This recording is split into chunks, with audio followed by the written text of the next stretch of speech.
Thanks to our sponsor, U-Gears. Isn't that cool? U-Gears makes mechanical 3D puzzles, like this one. These wooden puzzles are assembled without glue or special tools.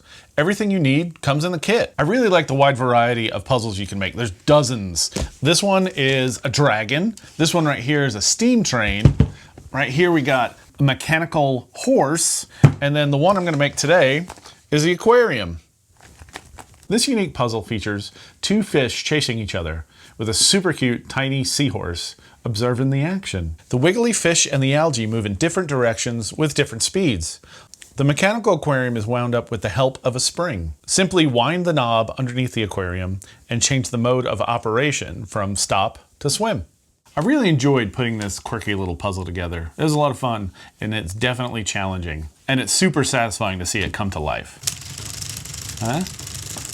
I think U-Gears models are fantastic. These things make great gifts for family projects or for the adult that likes to do things with their hands, like me. Shop U-Gears kits today. See the link in the description below.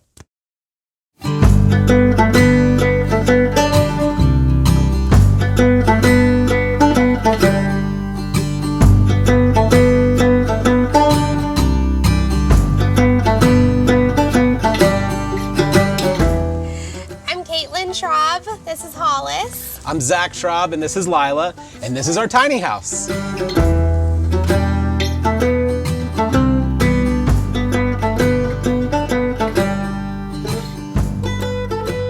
One day we were standing in our kitchen, and we were in like the same 4 square feet. And I looked at Zach and I was like, we're always really super close together. Like we're always just squeezed together. I feel like we could go tiny. We could do that. We kind of laughed it off, but over time, it just felt like the right thing to do.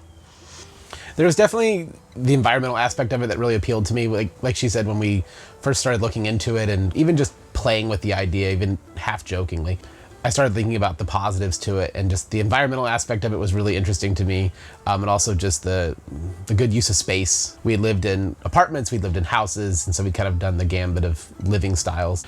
Just kind of realized it was something that we could do, and then something that'd be really good for our family. Like, one of the biggest hurdles was the 2 kids and opposite genders, and so we knew when we were looking for a tiny house and looking for a builder that we needed one that could accommodate 2 different rooms for our kids. That was definitely something like 1A on our list as far as things to look into and look for, somebody that could help us accommodate our kids. We were a little worried about as they age and things like that, but again, this lifestyle lends itself to being out of the house more. And so that's kind of something that we've just kind of accepted, and kids don't know any different. They grow up in their home, and this is our home. And it's really hard to tell what kids growing up in a tiny house will feel when they get older. We're also not naive about it. We've never had teenagers before, so when we get there, if things change or if there's different challenges, then we'll take care of it then. Right now this allows us to do exactly what we want to do and to save for the future, and we'll just see what happens.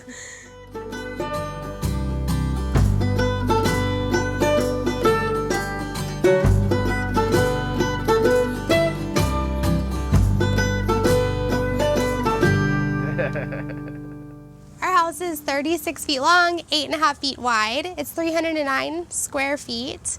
We are located at the Lake Dallas Tiny Home Village in Texas. We love it.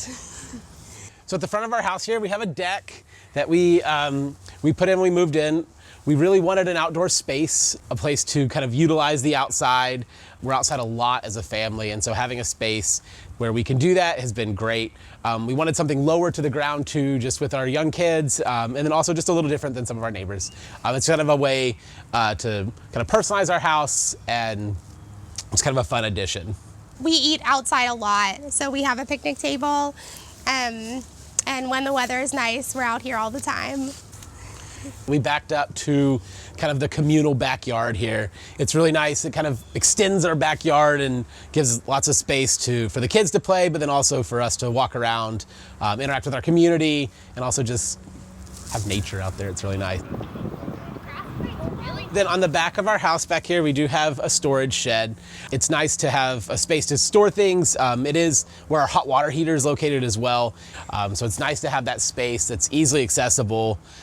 So we also have another storage shed on the front of our house, so we can check that out. So this is the shed on the front of the house. It goes all the way to the top, which is really nice. And so the access to it is a little bit more challenging, having to step up, but it does provide lots of room vertically to store, which has been really great. Well, awesome, so why don't you guys come on inside?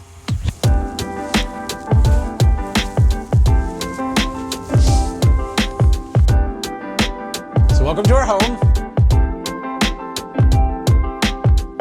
One thing that was really important for us when we were designing our house was to definitely have 3 living spaces, so one for us and then one for each of our kids. The other thing that we really wanted was lots of windows that we could open to get a really nice cross breeze. We love having the windows open and having the airflow, and so having lots of windows really helps with that. And then also with the natural light helps things feel bigger. The other thing we really wanted was to have it feel as open as possible. Again, just kind of trying to utilize the space and make us feel as comfortable as we could in here. So this is our living room. We have our kids' rooms over here, but we'll show you those later. We have a couch that has lots of storage underneath, and it's pretty low profile, which is nice because I feel like it keeps the space open. We do have a bookshelf, which we were excited to be able to keep because we do like to read. We have our TV, and over here we have our dining room table and our stackable stools. Our table has lots of storage as well. This is like a really common table in the tiny house world, but there's lots of deep drawers on both sides. And so I think even a couple of them are empty. So we have a lot of storage space, more than we need even. This is actually from IKEA, but we bought it secondhand from some people in Dallas. And our stools, I think we got them on Amazon. It was a challenge. We found the table pretty early on when we were preparing to go tiny. We're really excited about it, so we were kind of on a journey to find the right seating for the table.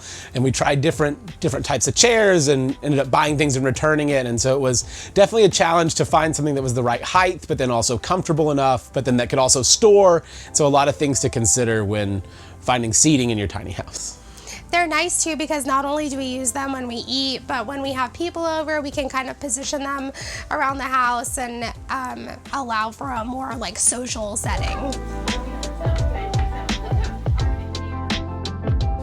I'm a 5th grade science and social studies teacher. And I am a manager at a chiropractic wellness center. We wanted to own a home, and once we started looking into it, it was a very big investment to own a typical home. It just wasn't something that we wanted to give up, owning a home. And that's one thing that living tiny has allowed us to do. You know, we own our home and we're able to make changes, and there is a lot of pride with owning, you know, the space that you live in. It was nice to have this as an option for our family financially. Like Caitlin said, to be able to own where we live, but also do that in an affordable way that we're taking care of our money. We're not living beyond our means, but we still own the space we live in. We paid $90,000 for our house. With the size and our budget, there were things like we left our walls unfinished and some things like that, but we're really happy with the turnout. Let me show you our kitchen. So we have butcher block countertops, which I love. I think they're so beautiful. We have really big, deep drawers, which is great because we have lots to store. And then under, all the way at the bottom here, we also have kick toe drawers, even more storage down there for more flat things. We went with a rounded fixture for the handle, which was actually a suggestion from our builder. We wanted ones that were more square, and he recommended something round so that we're not like walking by and snagging pockets. And so we've been really grateful for that because that's definitely what would have happened. We have a really big, deep stainless steel sink. We chose the stainless steel just because we kind of are hard on things, and I was afraid that we might chip if we had a ceramic sink. But since we don't have a dishwasher, this makes it really nice to be able to make a lot of dishes and then also clean them up pretty easy. We keep our trash cans under here. We do have a 2-burner stovetop. We were gonna do 4 and then chose to go with 2 just to preserve some of the counter space. And it's really been fine. It's been just fine for us. We do have an oven. It's a little on the small side, but with the right sized cookie sheets and whatnot, it's really super functional and works really well. We have an apartment-sized fridge, which is plenty of space. One of my favorite things is this drawer at the bottom here. So we store like saran wrap and whatnot down there, but it raises up our fridge so that we're not hunching down, especially because Zach is tall, and that just makes it more convenient.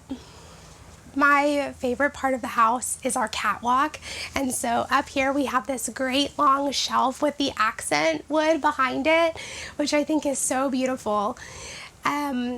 My favorite part about the catwalk is we can use it for some storage. So I've got some little baskets that are hiding different things that we don't use all the time, but also it allows us to have some of the decorative pieces that we weren't ready to get rid of when we moved. Lots of knickknacks and things that I really thought we might have needed to get rid of, we didn't have to, and now we get to display it. Our stairs have storage underneath them, which we use mostly for kitchen reasons. So these 2 cabinets open up and we use them as our pantry. And then I've got spices and some tools and a little bit of a junk drawer. But they're really super functional, and they go all the way to the length of the stairs. So they're really deep. It was really fun getting to choose a kind of a fun and unique color for our cabinets and our stairs. We went with blue. We had white cabinets in our old house, and you know, they just kind of show the dirt, but the blue really covers it up and adds, I feel like, just kind of a fun aspect for our house. So this is our bathroom. One thing that our builder did that was really cool is he painted our doors with chalkboard paint, and so we can use chalk to write. We write lists on here. Sometimes we'll write jokes for each other on here, so it's just kind of something fun to do. It's on both this door and then the door to our son's room as well. But this is our bathroom.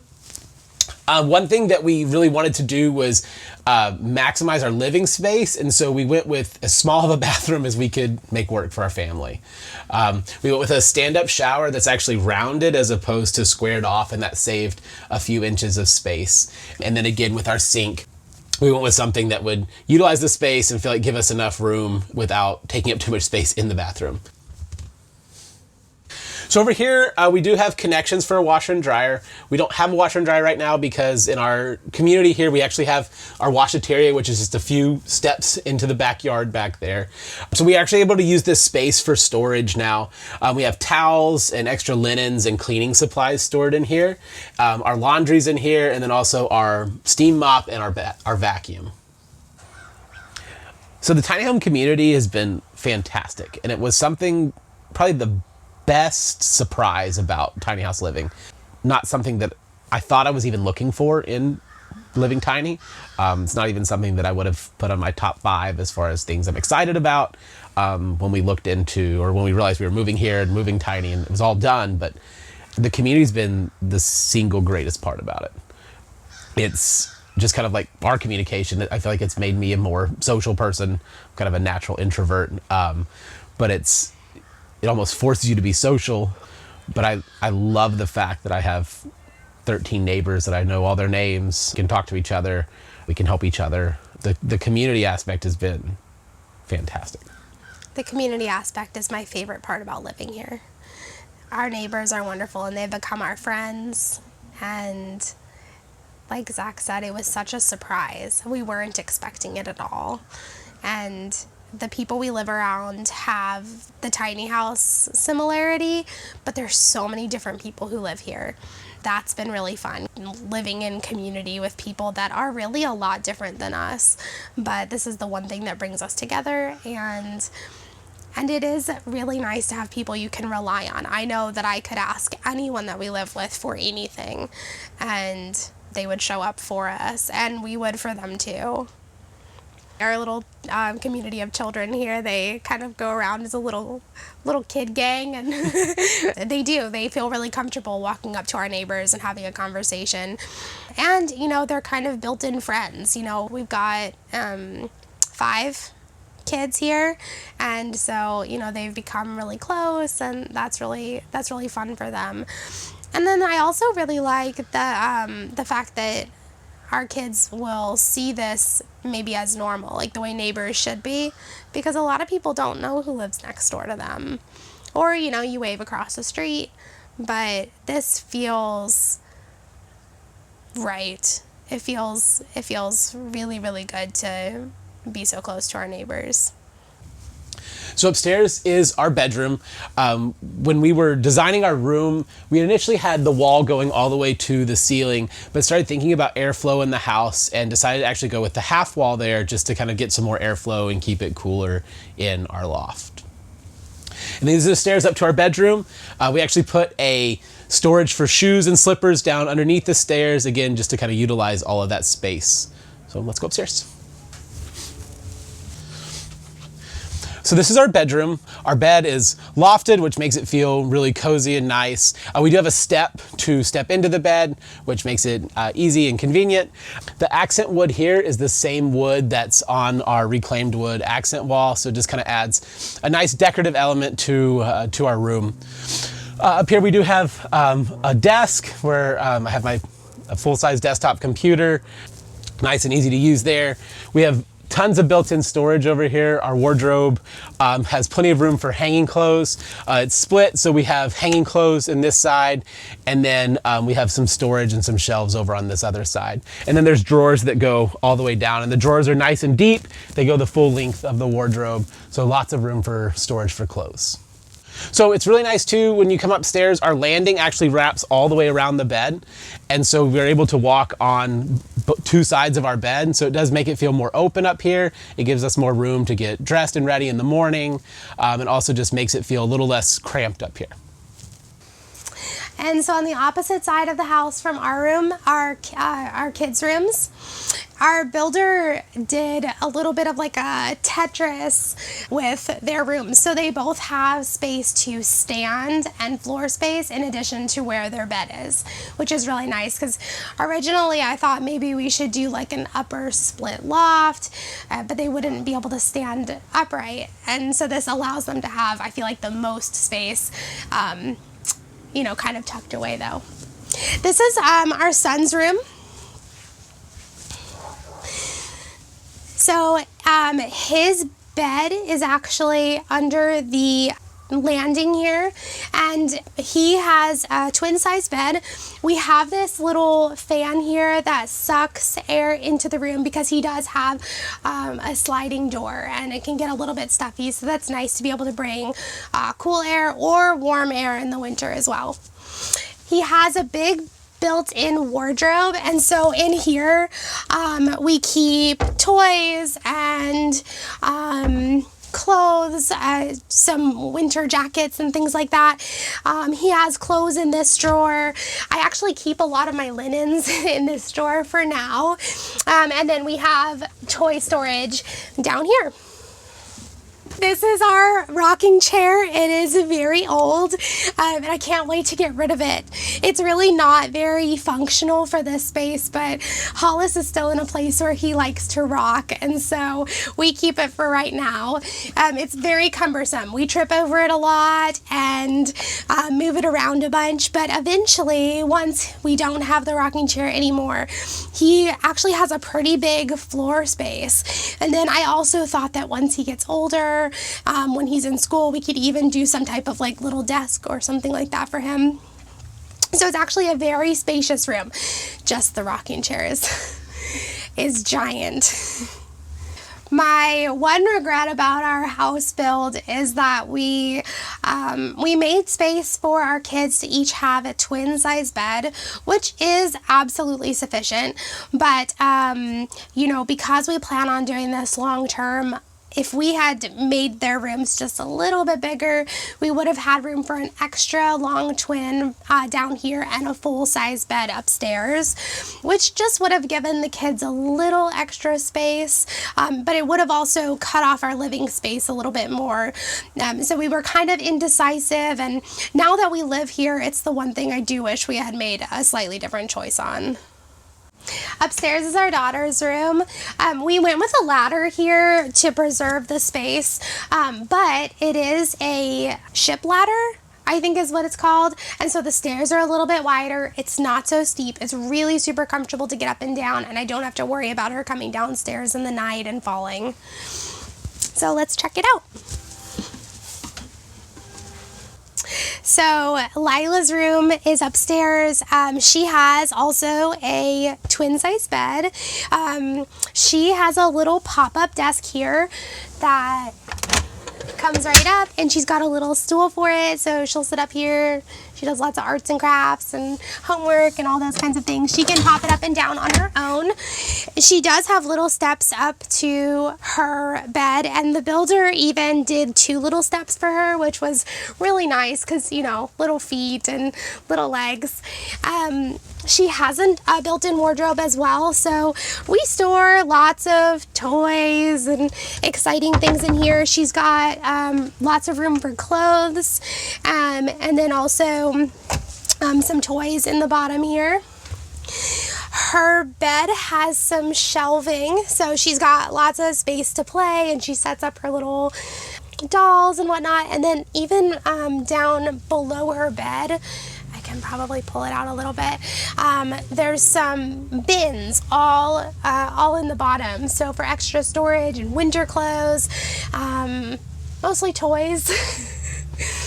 She also has an intake fan up here, since she does have a full wall just to draw in the air. And eventually, when she gets a little older, we may do some type of curtain to cover her door, so she'll definitely need that airflow. But it's been a lot of fun. It's been a good journey. We've grown a ton as a family and then as individuals. It's been a really good opportunity to get rid of a lot of things that we thought we needed but never really used. We had a storage unit before we moved here, and we decided that if we were going to do it, we were going to do it. So we got rid of our storage unit, and then really just periodically have had to be very intentional about, do we use this? No, let's get rid of it. That's been a big change, but trying to keep things as decluttered as possible is really important, I feel like, for our psyche in the small space. But it's been a good conversation to have with both our kids too, just as far as, hey, you know, you're not playing with this toy anymore, we're going to donate it.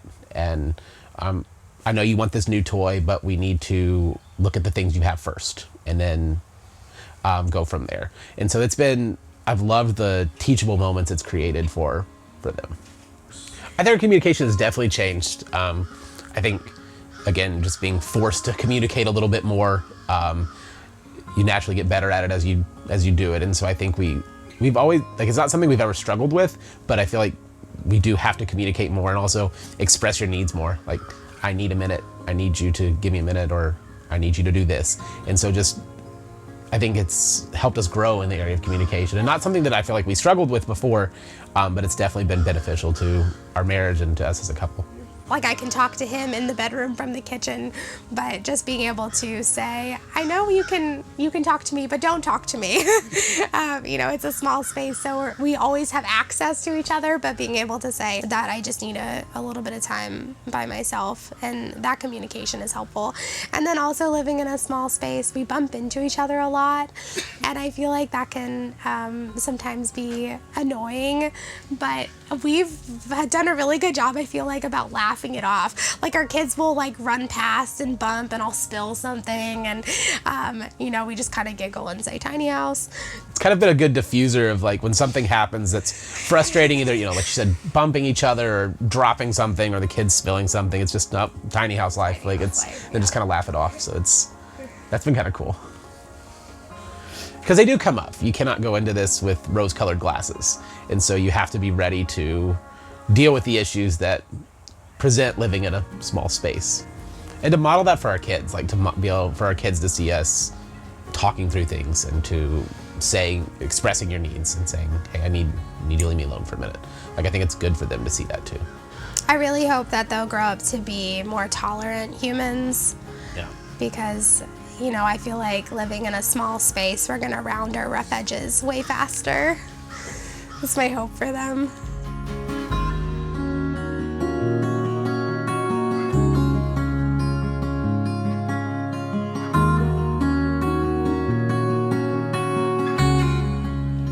Thank you for watching our video and for stopping by Tiny House Expedition. I'm Alexis. And I'm Christian. Don't forget to like, comment, and subscribe. And for more tiny home tours and stories, click the videos below. And join us on Instagram for bonus content, including face-to-face conversations with us. We hope to see you there. All right. Thanks, guys. Have a good one.